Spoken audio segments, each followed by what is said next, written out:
सम्राट अकबर अपनी साम्राज्यवादी नीतियों के तहत पूरे भारत पर अपना प्रभुत्व स्थापित करना चाहता था। ऐसे में गोंडवाना जैसा समृद्ध और रणनीतिक रूप से महत्वपूर्ण राज्य उसकी आंखों का कांटा बन गया। अकबर ने 1564 में अपने एक अनुभवी सेनापति आसफ खान को गोंडवाना पर आक्रमण करने के लिए भेजा है। आसफ खान एक विशाल और सुसज्जित मुगल सेना के साथ आगे बढ़ा, लेकिन उसे यह अंदाजा नहीं था कि उसका सामना एक ऐसी वीरांगना से होगा जो आसानी से हार मानने वाली नहीं थी। आसफ खान के आक्रमण की खबर मिलते ही रानी दुर्गावती ने अपनी सेना को संगठित किया।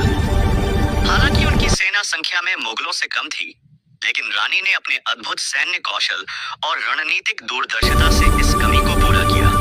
उन्होंने आसफ खान की सेना का बहादुरी से सामना किया और प्रारंभिक संघर्षों में उसे कई बार पीछे हटने पर मजबूर कर दिया।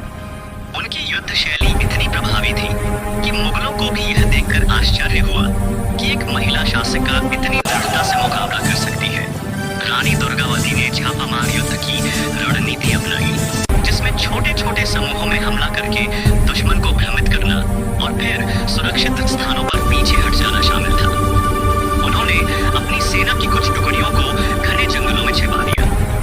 जब आसफ खान की सेना ने यह मान लिया कि रानी की सेना हार गई है और वह मैदान छोड़ चुकी है, तभी छिपी हुई सेना ने अचानक हमला कर दिया, जिससे मुगलों को भारी नुकसान हुआ और उन्हें पीछे हटना पड़ा। यह रानी की बुद्धिमत्ता और रणनीतिक क्षमता का प्रमाण था, जिसने शक्तिशाली मुगल सेना को भी चौंका दिया। इतिहास में दर्ज है कि उन्होंने 3 बार मुगल सेनाओं को पराजित किया था, जिससे दिल्ली के मुगल दरबार में भी उनका खौफ फैल गया था।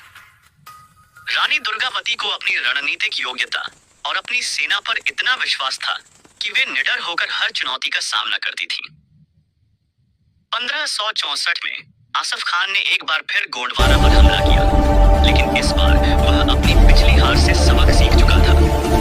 उसने एक और भी विशाल और अधिक हथियारों से लैस सेना के साथ आक्रमण किया, जिसका उद्देश्य गोंडवाना को पूरी तरह से अधीन करना था।